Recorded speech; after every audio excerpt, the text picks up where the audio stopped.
Good day once again, brothers and sisters. Today is the Lord's Day, and I hope that you're ready to listen to God's Word and to worship as well. I'd like to share to you from Genesis chapter 22, and let's begin with verse 1. It says, "After these things, God tested Abraham and said to him, 'Abraham,' and he said, 'Here I am.' He said, 'Take your son, your only son, Isaac, whom you love, and go to the land of Moriah and offer him there as a burnt offering on one of the mountains of which I tell you.' So Abraham rose early in the morning, saddled his donkey, and took 2 of his young men with him and his son Isaac. And he cut the wood for the burnt offering, and arose and went to the place of which God had told him. On the 3rd day, Abraham lifted up his eyes and saw the place from afar.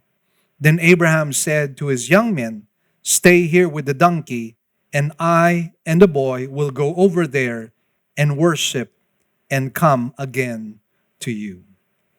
Now, I'd just like you to understand the relevance of this passage in relation to worship. As you very well know, Abraham had been praying for a son, as the Lord had promised him. And he got his son at a very advanced stage in his life. And his son, by this time, must have grown up. And interestingly, the son that the Lord had promised to him, the Lord was asking him to sacrifice his only son through Sarah. Now, a lot of us fail to understand that worship involves a cost. There is a sacrifice that is involved in worship. And that is why it cannot be treated lightly, nor can it be treated casually. And I find it rather sad that for a lot of people, they do not treat worship in a very serious manner. It is a very solemn and a very sacred privilege, as well as duty and obligation that God has given to us. And it involves something. It involves a cost, a price to pay. And that is why for a lot of people, they don't really understand what worship is all about. Now think about what had happened here in the case of Abraham. It was a long journey, 3 days, and he was able to see Mount Moriah after about 3 days, which tells us this was really a long journey. They probably came from down south, and now they were moving up, and they saw Mount Moriah, which is, of course, the location of Jerusalem right now. And when Abraham saw the distance, saw the place from a distance, he said to his people, "I and the boy will go over there and worship and come again to you." I will worship. And what did that worship involve? The giving up of his own son, the son whom he loved, the son that was promised to him, the son that he had waited for ages. And the son was now about to be sacrificed. And let me ask you this question. What have you been offering in your worship to the Lord? And I think this is something very important that you have to ask yourself. What have you been offering? At the very least, singing songs, singing praise unto the Lord is probably the least of sacrifices that we can give and offer as our worship. And even that is something that we fail to give to God. We fail to give Him our all. And my prayer to God is that as we sing our songs today, we will give Him our very best. Shall we rise from our seats and let's offer our songs unto the Lord.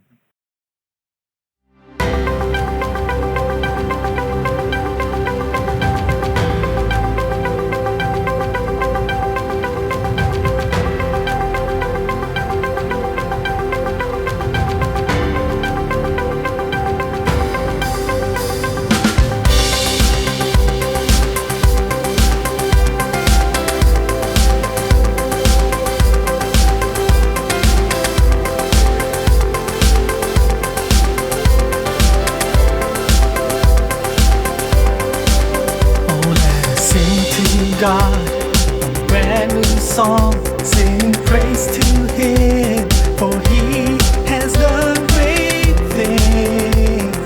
He has done great things. Come make a joyful noise around the earth. Lift up your voices before the King of Kings, before the King of Kings.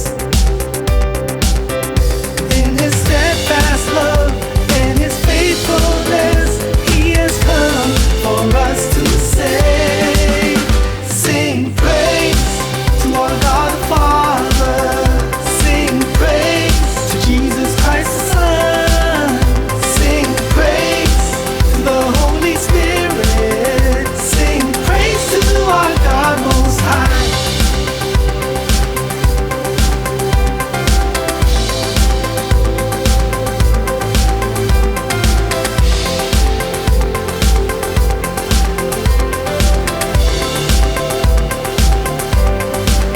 Oh, let the trumpet sound, the cymbals clap, let all creation shout. Together we will sing, together we will sing. Oh, let the oceans roar, the hills rejoice, let our voices soar before the mighty King, before the mighty King. In His steadfast love and His faithfulness, He has come for us to say, sing praise to our God the Father, sing praise to Jesus Christ the Son, sing praise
is like the Lord God Almighty, who spoke the earth and all the heavens speak?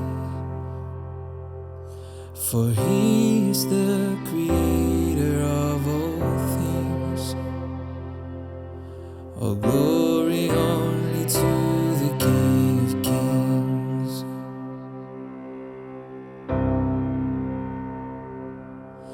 The sun is set to rise upon the east. The moon and stars declare for us to see the beauty of the Lord to us revealed. The song of all creation now we sing, from everlasting to everlasting, from age to age the same.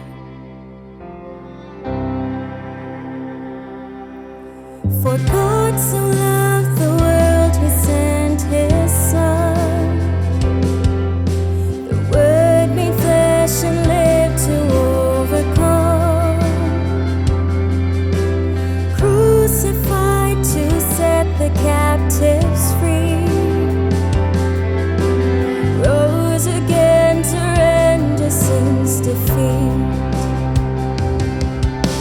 Jesus Christ, the resurrected King.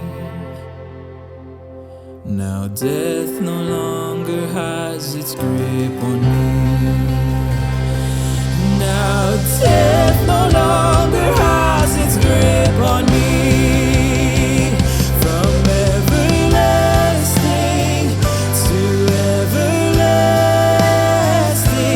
from age to age the same.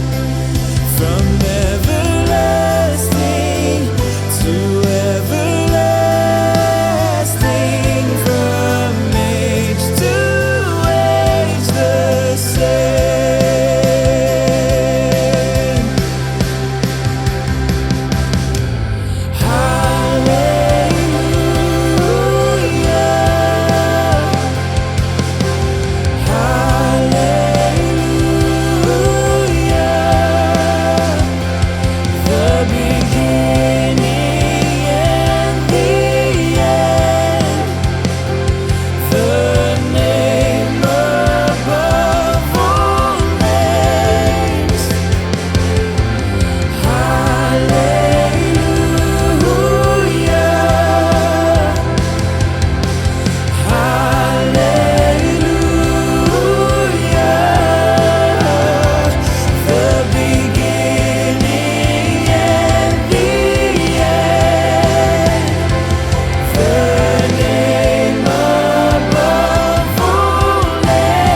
desire to know you as my Lord and King. Here's my heart, my life, I surrender all to you.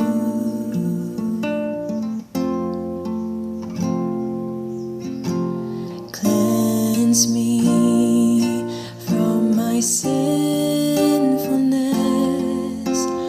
Wash me with your precious blood. Sanctify my heart, my lips, O Lord, my King.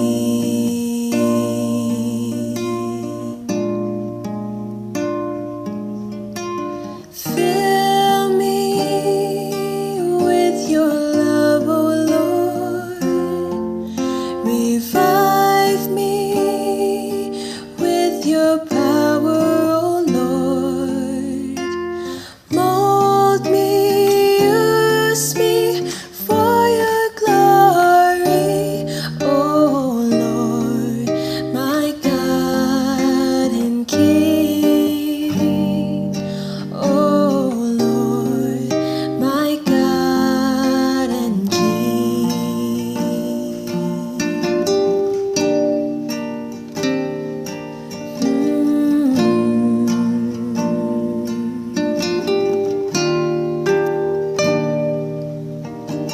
Teach me with your holy word. Keep me faithful to the end.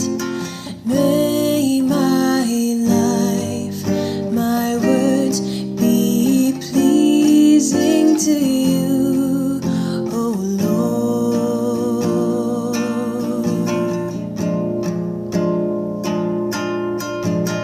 Fill me with your love, O Lord. Revive me with your power, O Lord. Mold me, use me for your glory, O Lord, my God and King. Oh Lord, my God and King. Fill me with your love, O Lord. Revive me with your power, O Lord.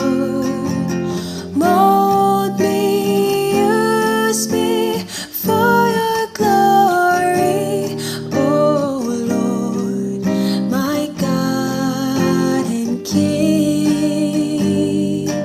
Oh Lord, my God and King.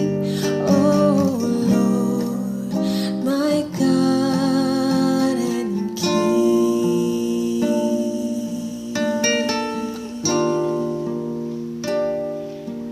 God and King.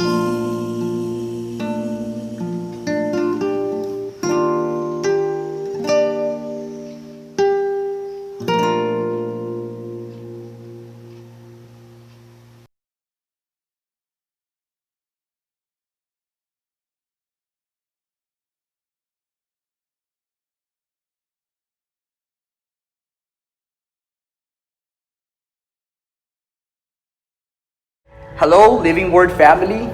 Journey New here, coming to you from the place we call home on Sundays. It's been almost 9 months that we haven't gathered together. This pandemic led us to our respective homes where we are attending online Sunday services. I know we miss the physical fellowship. We miss everyone in church. I am happy to announce that we are reopening our doors on the first weekend of December. Let's all get excited as God's people being under one roof, praising one name in His presence. I'll take you around the sanctuary and will show you the safety measures we've put in place.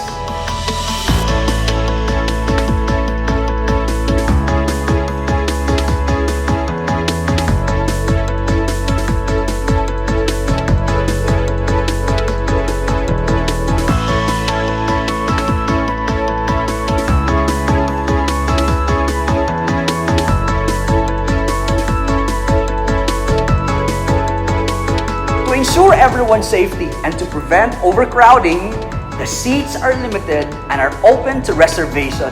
Please don't forget to register online to secure your seats. As we return physically, let us prepare our hearts and our minds.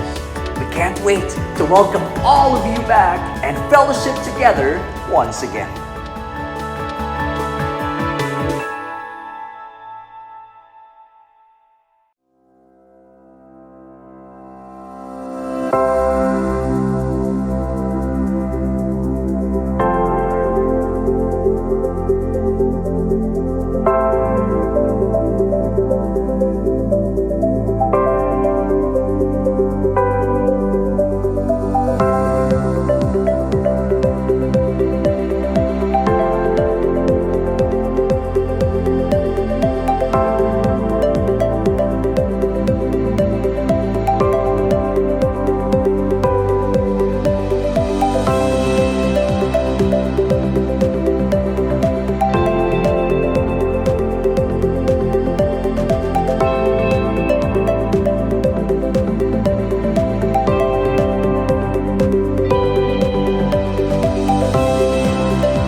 Good news, brethren. As you very well know, we now have two services.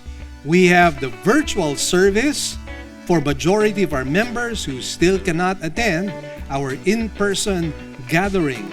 And for those who are attending our virtual services, let me exhort you once again to check out our Facebook page, Living Word Christian Churches of Cebu International Incorporated, and also our website, www.livingword.ph.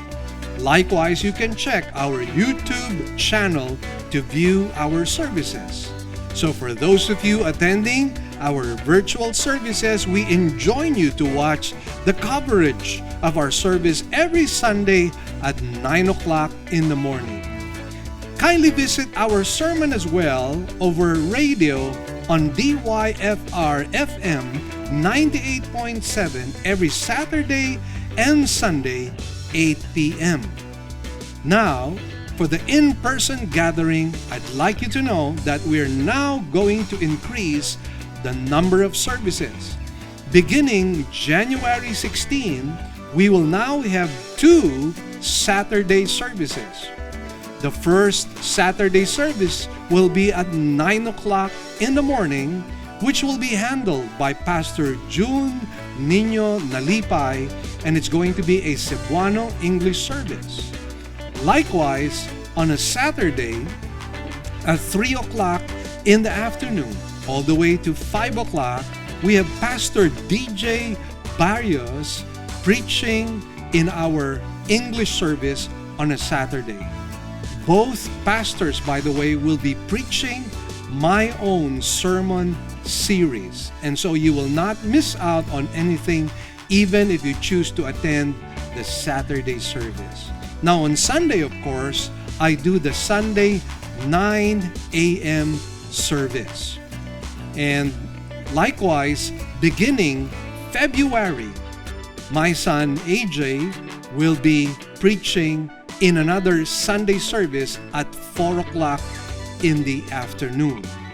And so please watch out for these new services. Remember, January 16, an additional Saturday service at 3 p.m. by Pastor DJ Barrios.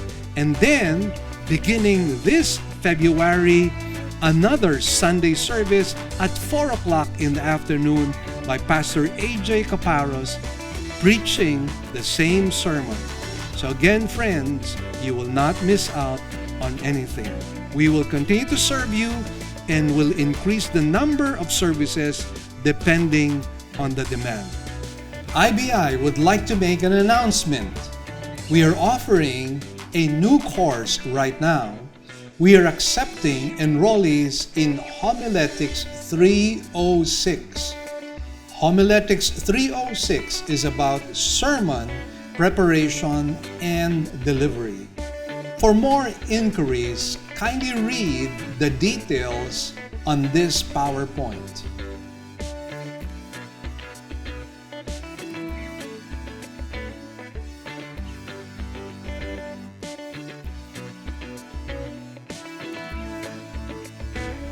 We'd also like to thank our partners and those of our members who have been consistently giving to partner with us in the work of the Lord. We'd like to share our giving channels to those who would like to partner with us in the work of the Lord. You can deposit your love offerings to the following banks. Banco de Oro. Account name is LWCCCII. The account number is 001-000-60800. We also have a BPI account. Account name is Living Word Christian Ministries, Cebu Incorporated. Account number is 1021023481. Finally, we have RCBC. Account name is LWCCCII. Account number is 14520052886. You may also send your love offerings and donations online through our website. Go to www.livingword.ph and click Give, and then a dialog box comes out of it. Kindly click on your giving preferences. Thank you, and God bless.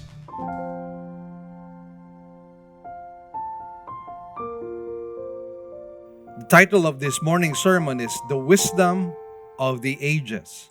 We will be taking our text from Psalm 49. Shall we rise, please, and read together Psalm 49? For the choir director, a psalm of the sons of Korah. Hear this, all peoples. Give ear, all inhabitants of the world, both low and high, rich and poor together. My mouth will speak wisdom, and the meditation of my heart will be understanding. I will incline my ear to a proverb. I will express my riddle on the harp. Why should I fear in the days of adversity, when the iniquity of my foes surrounds me? Even those who trust in their wealth and boast in the abundance of the riches. No man can by any means redeem his brother, or give to God a ransom for him. For the redemption of his soul is costly, and he should cease trying forever, that he should live on eternally, that he should not undergo decay. For he sees that even wise men die, the stupid and the senseless alike perish, and leave their wealth to others. Their inner thought is that their houses are forever, and their dwelling places to all generations. They have called their lands after their own names. But man in his pomp will not endure. He is like the beasts that perish. This is the way of those who are foolish, and of those after them who approve their words. Selah. As sheep they are appointed for Sheol. Death shall be their shepherd, and the upright shall rule over them in the morning, and their form shall be for Sheol to consume, so that they have no habitation. But God will redeem my soul from the power of Sheol, for he will receive me, Selah. Do not be afraid when a man becomes rich, when the glory of his house is increased. For when he dies, he will carry nothing away. His glory will not descend after him. Though while he lives, he congratulates himself, and though men praise you when you do well for yourself, he shall go to the generation of his fathers. They will never see the light. Man in his pomp, yet without understanding, is like the beasts that perish. Shall we bow our heads in prayer at this time? Our Heavenly Father, we thank you and bless you once again for this wonderful opportunity to bring glory and praise to your most holy name. Indeed, you deserve it, and we desire to give it to you today, as always. And Father, once again, we come before you with hearts and minds that are open to receive from your word. And we pray, O God, that we will be receptive, that we will be sensitive to your Holy Spirit. I pray for myself, O God, that you might use me as a conduit of blessing to your people. Lord, whatever is going to be achieved today, we will give you back the glory, the praises, and the thanks. In Jesus' mighty name we pray. Amen and amen. Now, there are certain teachings that we need to pay close attention to because they are extremely relevant and extremely important.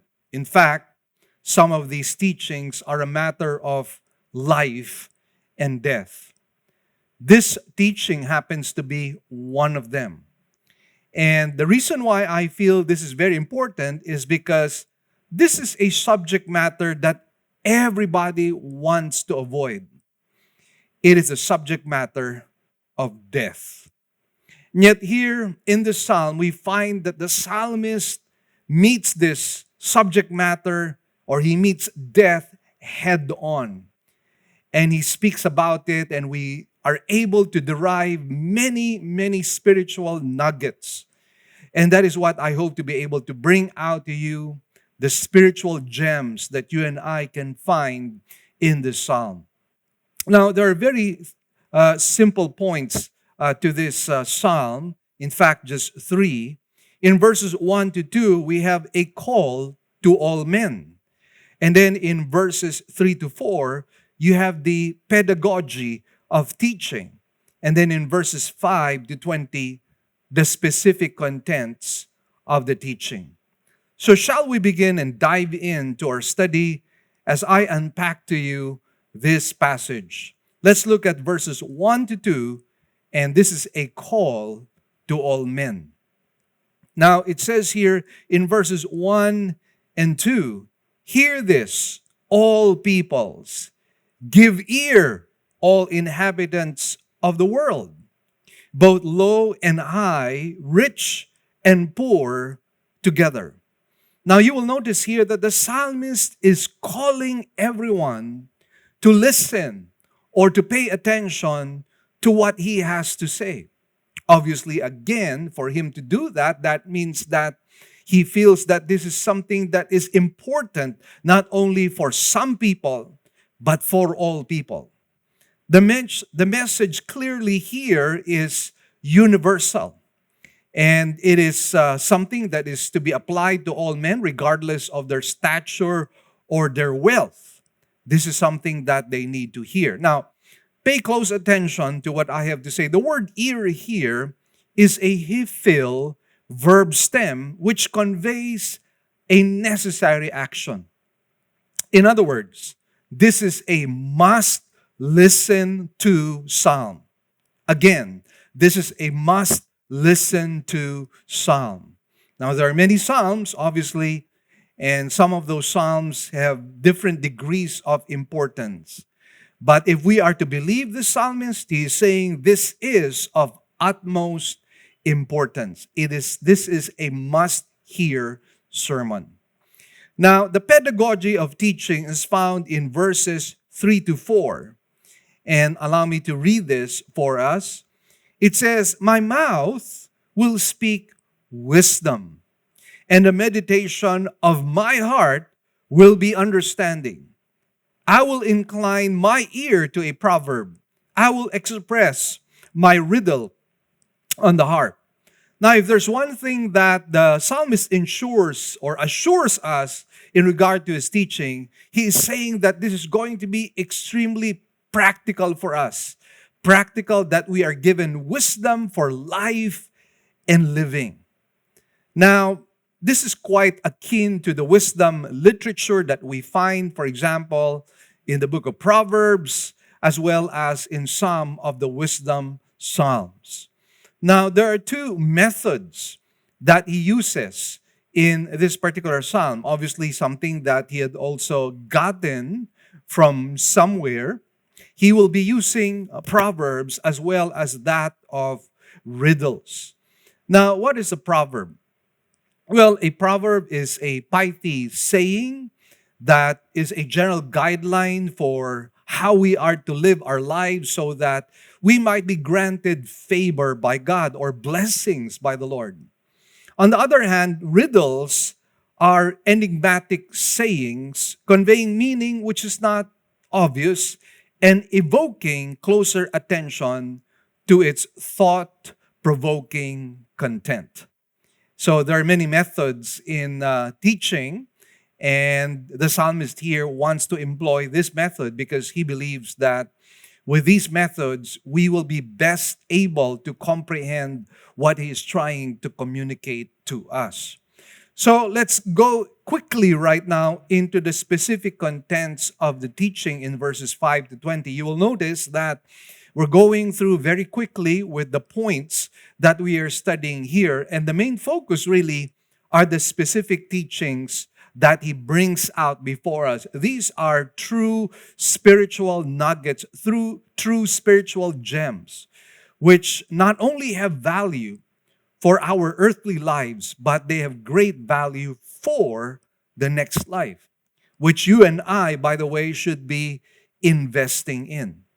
Again, the Lord exhorts us in the Gospels that we are not to lay treasures here on earth, but we are to lay treasures in heaven. In one of the epistles as well, it says that we are not to fix our eyes on things below, but on things above. And basically, the specific teachings that you and I will discover has to do with this. And so let's begin with the first one in verses 5 to 6.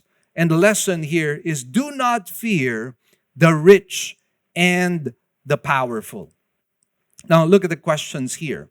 Why should I fear in days of adversity when the iniquity of my foes surrounds me?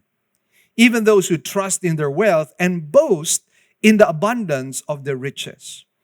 Now, you're probably aware that there are certain questions that happen to be rhetorical questions. Questions that already have a ready answer. And obviously, the ready answer here is that we are not to fear. We are not to fear those who are rich, those who are wealthy, and those who are powerful. Now, the word fear here is a Hebrew imperfect, which expresses ongoing action. And the thought here is that we are not to fear the powerful and the wealthy now in the present, and we are not to fear them as well in the future. In other words, we are never, ever to fear them. Now, the implication here is that the rich and the powerful that are being mentioned here are people who are probably oppressing those who are poor, those who are powerless, those who are helpless. That is the implication that we find in this passage. Now, at the heart of this thought that we are not to fear these powerful and wealthy people is the fact that God is the most powerful being in the entire universe. And He has our back. And because of that, we are not to fear them because we fear God. We are relying on God. We are trusting in God. We have faith in God, in His purposes, and in His will, and in His promises. So that is the overall thought, I believe, that the psalmist is trying to imply in this passage. Now, of course, when we talk about the rich, the wealthy, the powerful, they always have this illusion of control. But then again, as I've shared to you in other Psalms or in other previous teachings that I gave to you, it is God really who is in control. He is sovereign over everything. Going back to verse 6, I'd like to share a very important point where it says in verse 6, even those who trust in their wealth and boast in the abundance of their riches. Now, the word boast here happens to be a hit feel which expresses vibrant delighting from the heart. In other words, the wicked just love to boast. The wicked people just love to boast. And by the way, it is also in the imperfect tense. In other words, boasting to them is a way of life. The whole of their lives has to do with boasting about their wealth, boasting about their achievements, accomplishments, probably the things that they have built or constructed. These were the things that they loved talking about. And it was always in grand display before other people. And God is saying that we are not to be intimidated with such people who boast about such things, because whatever control they have is really just an illusion. It is God who is really in control. Now, in verses 7 to 9, we find a second lesson here. No man can pay God that he may live long or eternally. Let's read verses 7 to 9. It says, no man can by any means redeem his brother or give to God a ransom for him. For the redemption of his soul is costly, and he should cease trying forever, that he should live on eternally, that he should not undergo decay. Now, what the psalmist is saying here is he talks about the reality of our own mortality. And he's telling us that nobody, even the wealthy, can possibly purchase their own immortality, or at the very least, the extension of their lives. They cannot do that. There is no amount of money that can purchase immortality. Now, taken in the light of the New Testament and what Christ has done, immortality or eternal life can only be gained by the priceless blood of Jesus Christ. That is the only way to eternal life, and that is the only way to immortality. And there's something quite interesting here when it says, no man can by any means redeem his brother.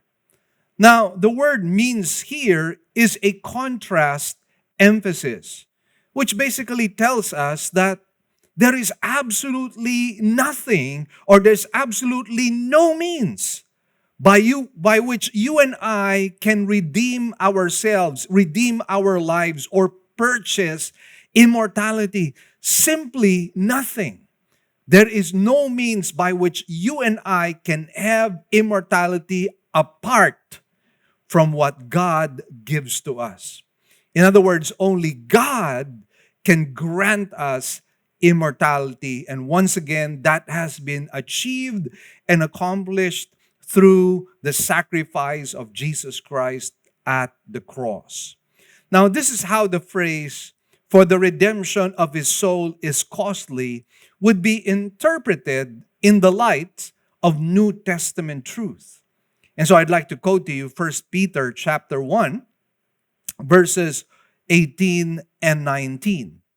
It says, knowing that you are not redeemed, there you go, you find that phrase, with perishable things like silver or gold from your futile way of life inherited from your fathers, but with precious blood as of a lamb, unblemished and spotless, the blood of Christ.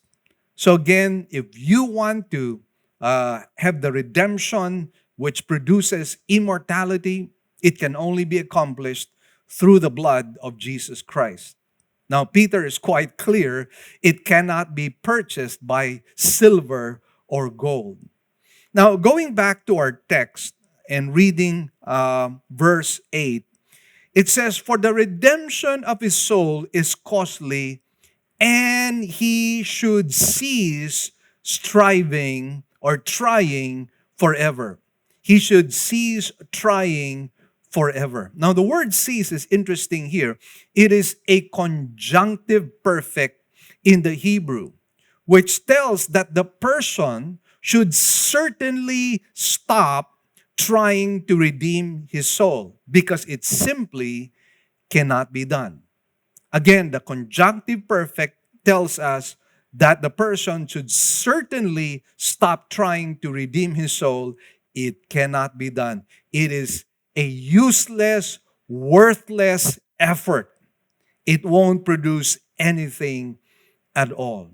So again, looking at this psalm, there are so many spiritual nuggets that we can derive out of this, most especially as we look at this psalm in the light of New Testament truth. The New Testament truth somehow completes our understanding of Psalm 42, and we're able to glean lessons in a progressive manner.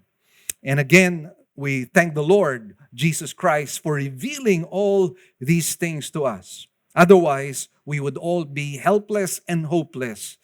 And a lot of people will just have to accept the fact that they are all mortal beings without any hope of eternal life. But again, the sacrifice of Jesus Christ has changed all of that. Now, the next lesson, or the third lesson here, is the certainty of death and the loss of everything material. Notice what verse 10 says. "For he sees that even wise men die. The stupid and the senseless alike perish and leave their wealth to others." Now, regardless of one's intelligence or measure of wealth, remember this one thing: we cannot escape death and the loss of all things. That is a reality we all have to face. The sad thing is that oftentimes wealth or riches give us a false sense of security, because people who are wealthy think that they can get the best doctors, they can go to the best hospitals, they have the best health system, or probably they have bought all the insurance that they need in relation to their health, and many other things that gives them a false sense of security. But then again, friends, no matter what we have, remember this: we will all die and we will lose all the things that you and I have. So no matter what we gain, whether it be possessions, cars, houses, companies, corporations, all of that will be lost in the end. The implication here is the vanity of life that is lived merely for a selfish agenda or for selfish pleasure. Why? Because it is vanity. Why? Because of the transient nature of life. Whatever we accomplish or possess in this life, we will lose that forever. As Job said, "Naked was I born into this world, naked shall I return." We bring nothing with us when we go to the next life. This is why you and I have to look beyond our earthly lives. We have to look beyond our earthly lives. Now I know there are so many things that are important to us: our jobs, our businesses, our families, and we would like to invest for the future of our families, and all of that is important. But let us remind ourselves that life here on earth is fleeting. So if all our focus if all that we are aspiring and dreaming about is this earthly life, then I pity you. Because again, there is something to look beyond this earthly life. And this is what God promises. He promises everlasting life to those who put their trust in the Lord Jesus Christ, those who make Jesus their personal Lord and Savior. In John 3:16, which is a very common passage, all the way to verse 18, it says, "For God so loved the world that he gave his only begotten Son, that whoever believes in him shall not perish, but have eternal life." You know, God has the answer to our own mortality. God has the answer to this transient life. God has the answer to this temporal life that is without meaning apart from God. He has the answer, and He has given it to the rest of mankind, for mankind to respond and receive this most precious gift of immortality and eternal life. It says here, verse 17, "For God did not send the Son into the world to judge the world, but that the world might be saved through Him."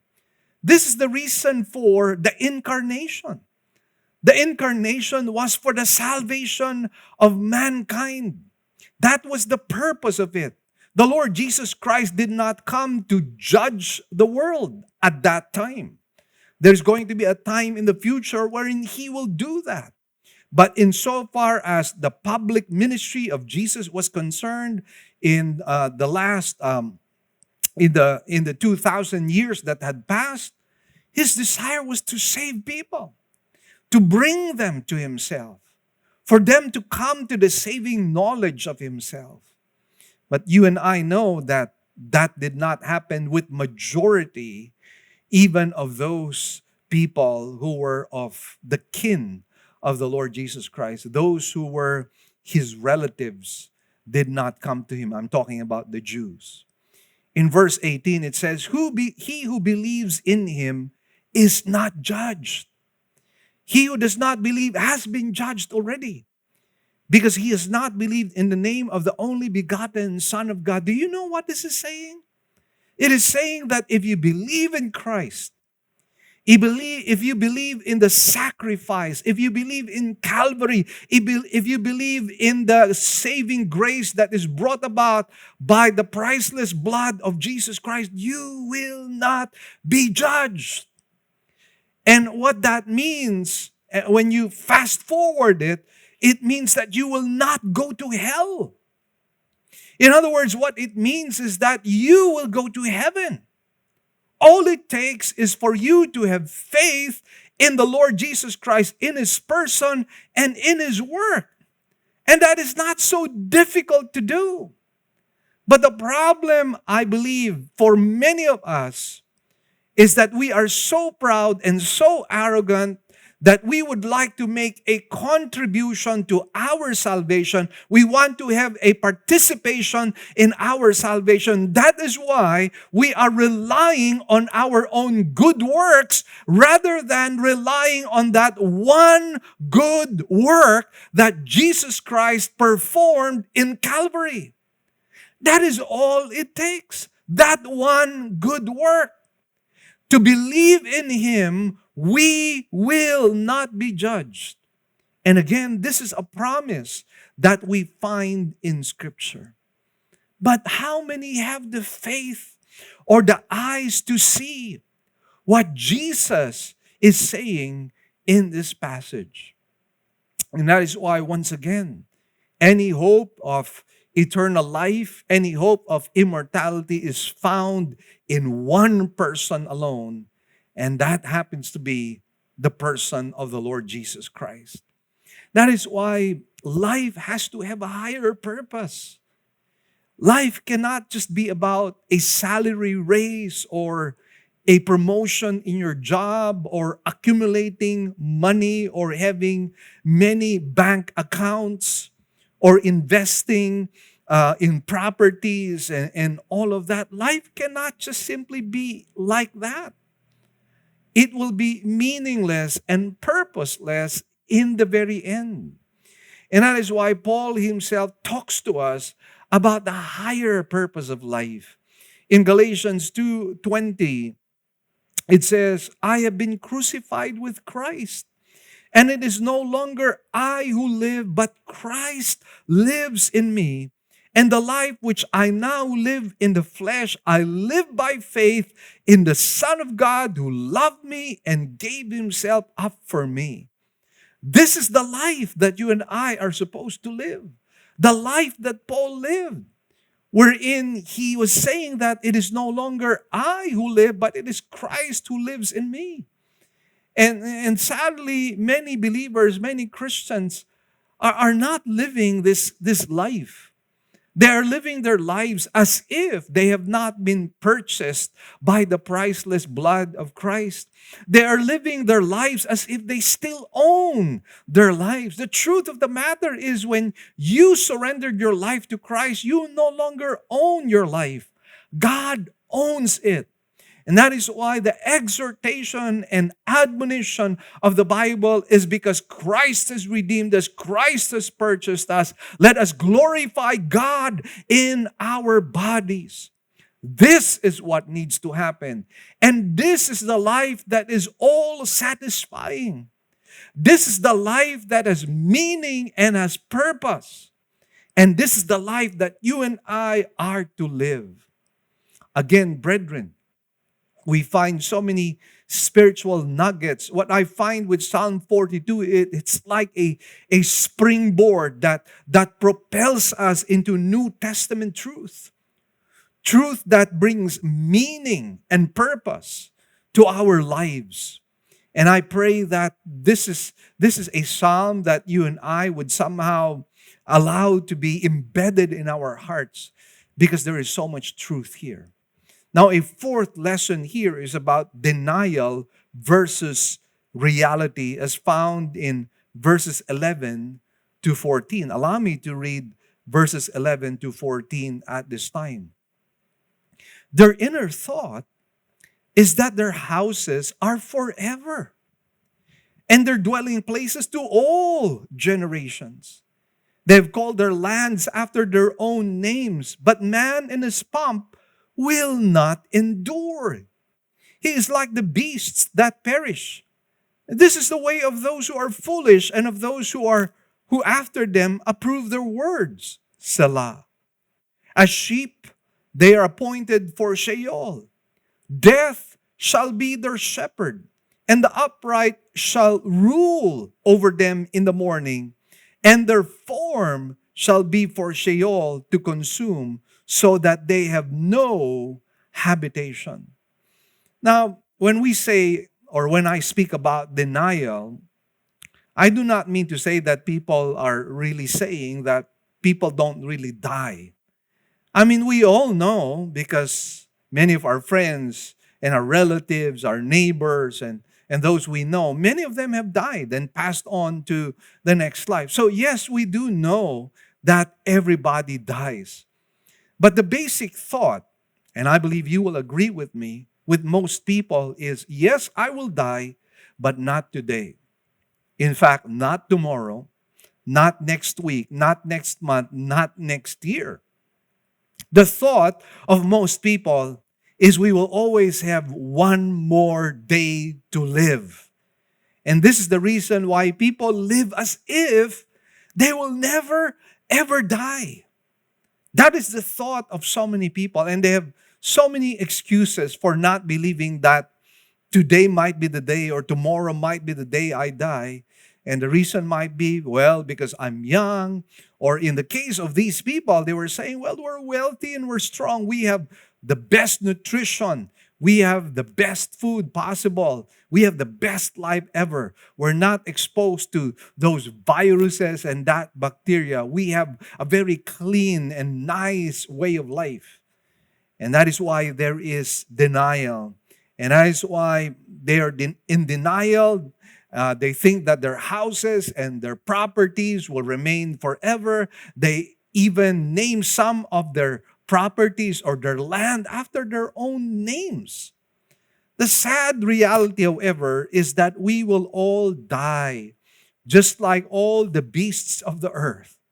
Our own human existence will have a period and some will have an exclamation mark. It is not an endless comma. Now, worse than physical death is the second death, or the lake of fire, which seems to be the implication in verse 14. And I'd like to give you a cross reference. In Luke 16, verse 19, it says, "Now there was a rich man, and he habitually dressed in purple and fine linen, joyously living in splendor every day. And a poor man named Lazarus was laid at his gate, covered with sores, and longing to be fed with the crumbs which were falling from the rich man's table. Besides, even the dogs were coming and licking his sores.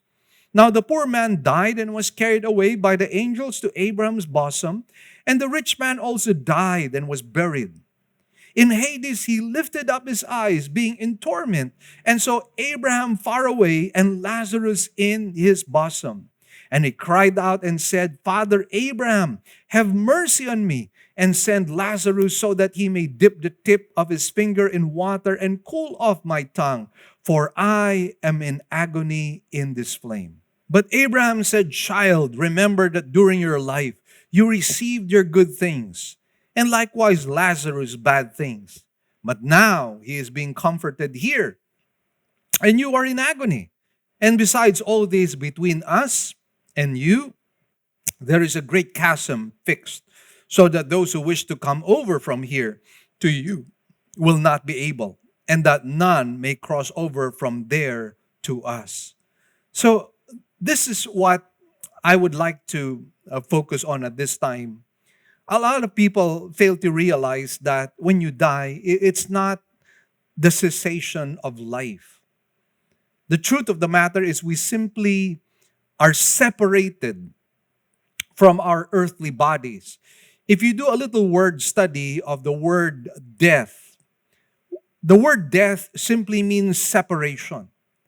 So when you and I die from this earthly life, what simply happens is that our body or our spirit will be separated from our body.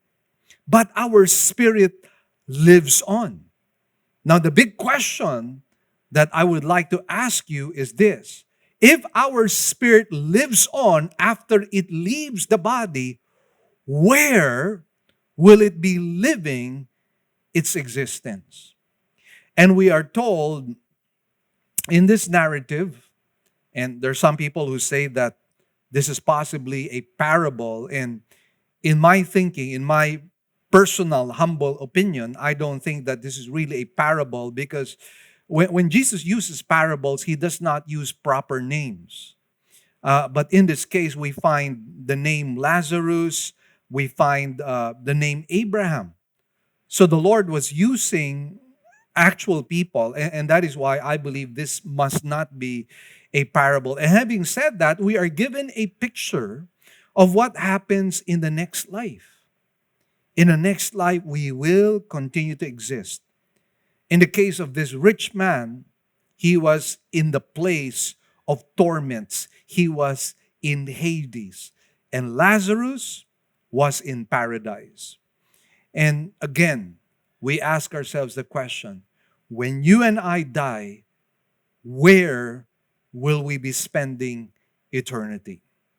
If you have accepted Christ as Lord and Savior of your life, you will spend eternity with Christ, with God the Father and God the Holy Spirit in heaven, a perfect place with a perfect God. If you, however, deny, reject the Lord Jesus Christ, your future is bleak, dark, dim, and torturous, because the Bible says, you shall be condemned to the lake of fire. And I hope and pray that is not going to happen to you. If you're listening to me right now, I hope that you are not mocking nor laughing at this message.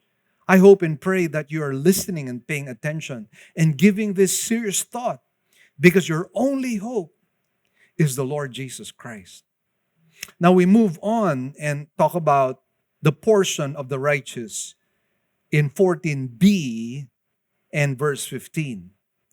In verse 14, it says, "The upright shall rule over them in the morning." And then in verse 15, it says, "But God will redeem my soul from the power of Sheol, for he will receive me, Selah."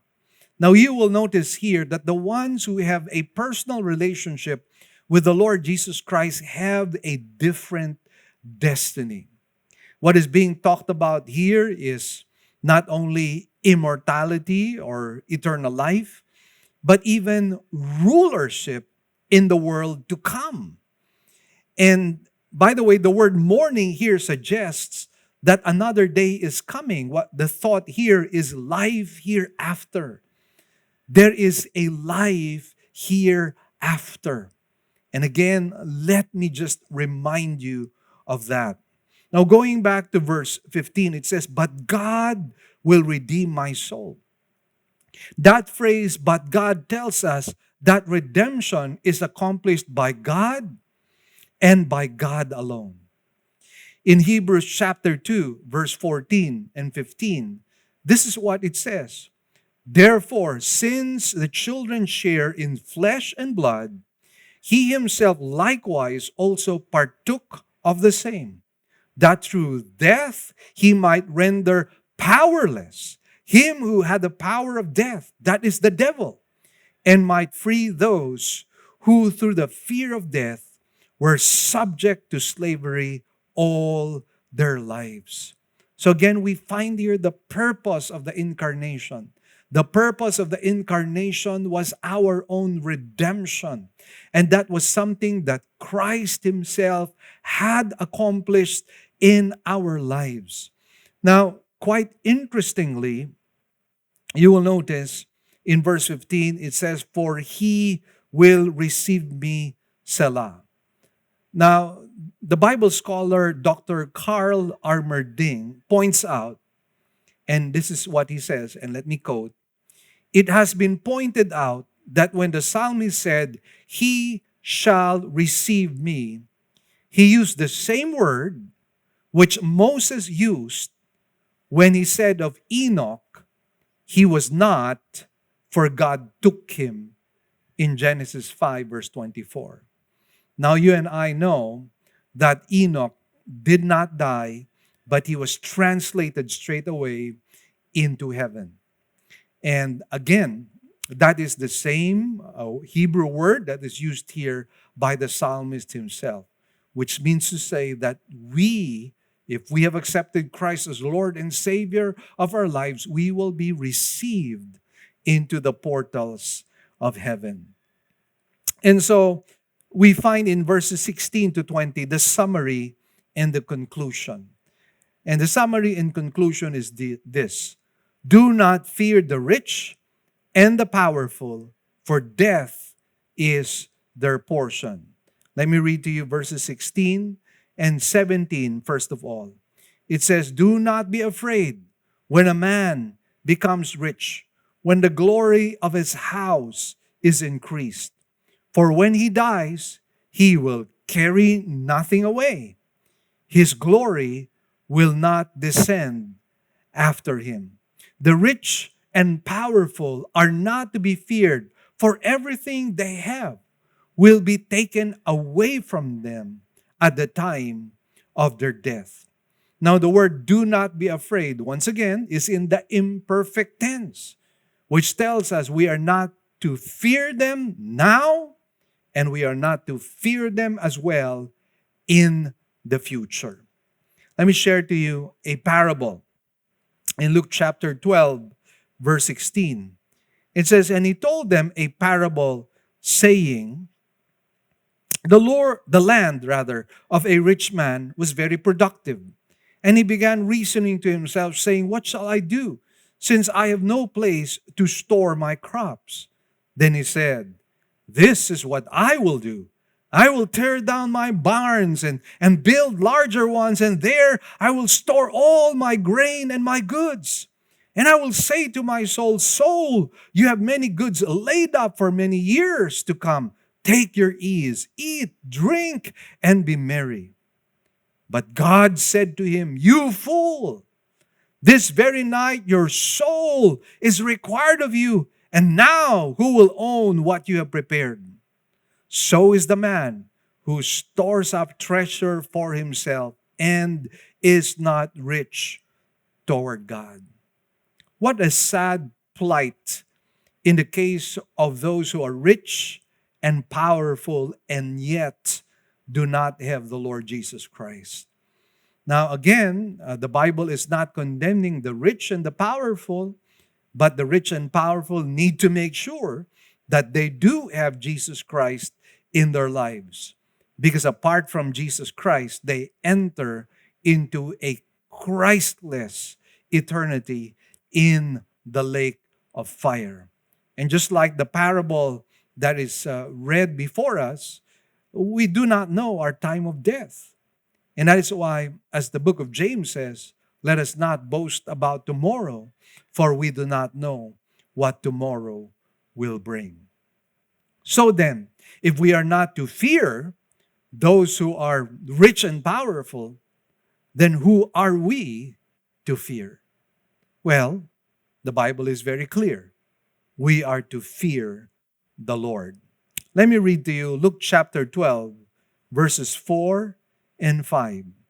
It says, "I say to you, my friends, do not be afraid of those who kill the body, and after that have no more that they can do. But I will warn you whom to fear. Fear the one who, after he has killed, has authority to cast into hell. Yes, I tell you, fear him." Now remember this. The power of death belongs to God. He alone can bring a person. He alone decides when a person is going to die. And he decides where a person will be depending on how you respond to the Lord Jesus Christ. A very fearful warning for those who do not have the Lord Jesus. And I pray that as you're listening to me, you would come to Christ, rely on Christ and Christ alone, not on your good works, but only on the good work that Jesus Christ performed in Calvary. His priceless blood will cleanse and wash you from all your sins, past, present, as well as that in the future. Now, we continue on with Psalm 42, verse 18. It says, "Though while he lives, he congratulates himself, and though men praise you when you do well for yourself." Now, what is this saying? All accolades, all the admiration and applause that is given to you by the world is for naught.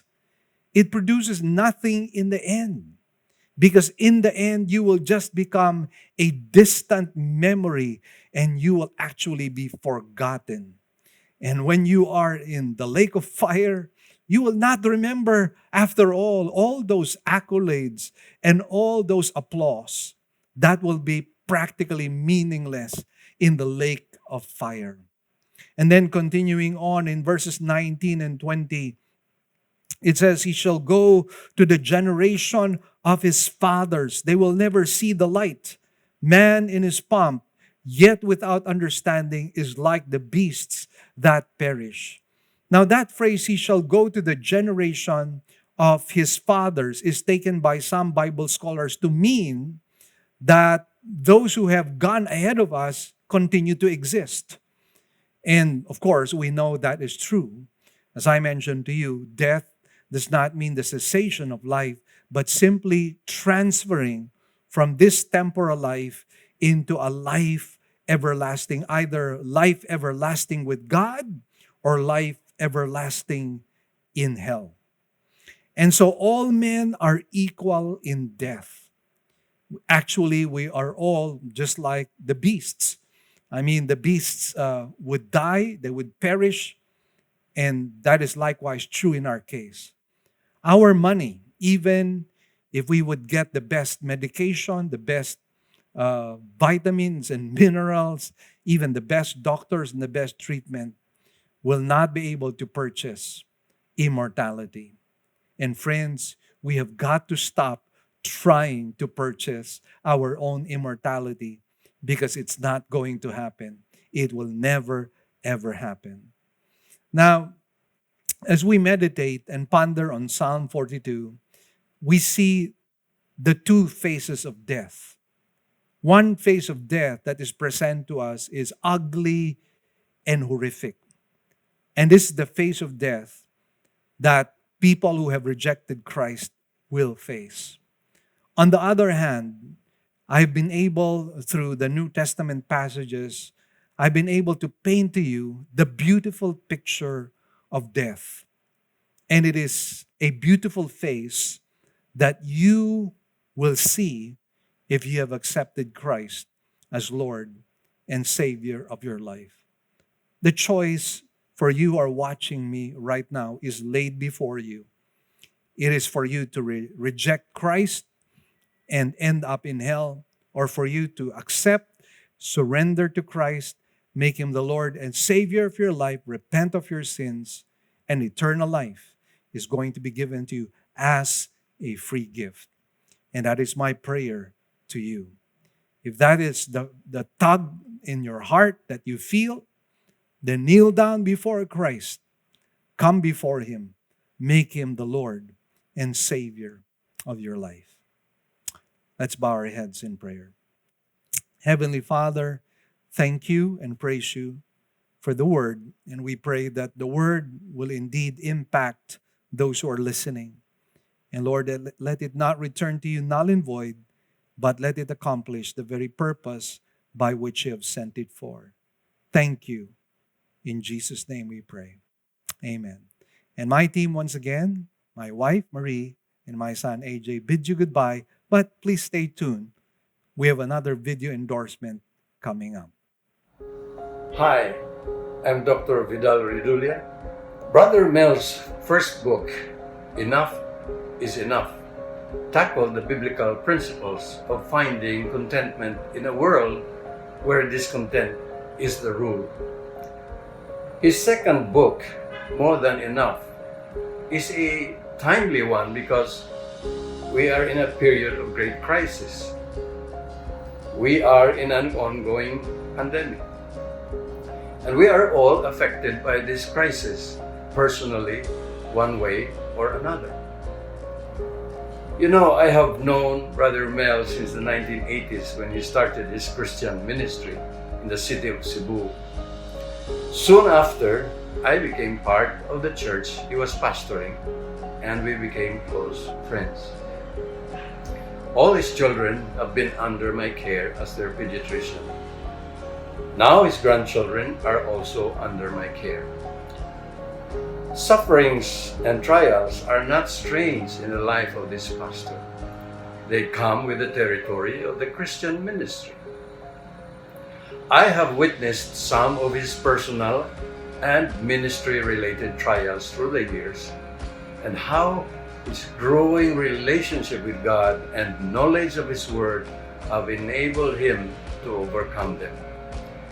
These various trials have formed in him a strong Christian character and a deep devotion and commitment to Jesus Christ, his Savior and Lord.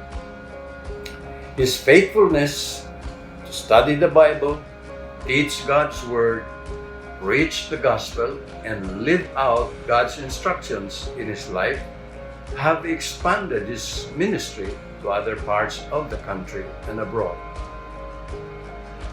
This book, More Than Enough, is a God-exalting narrative.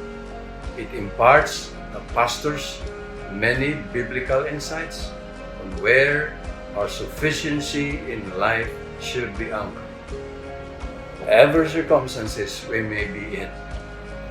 After all is said and done, we should realize that God Himself is more than enough for our entire life.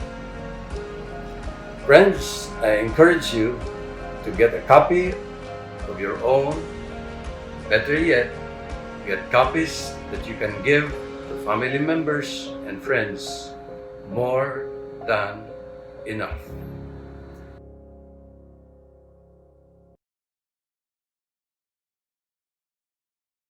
Hello, Living Word family.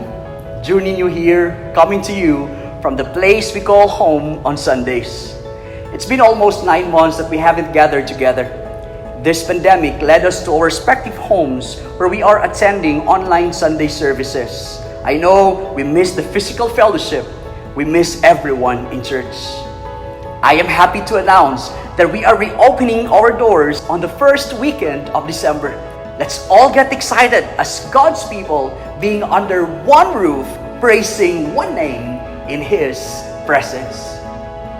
I'll take you around the sanctuary and will show you the safety measures we've put in place.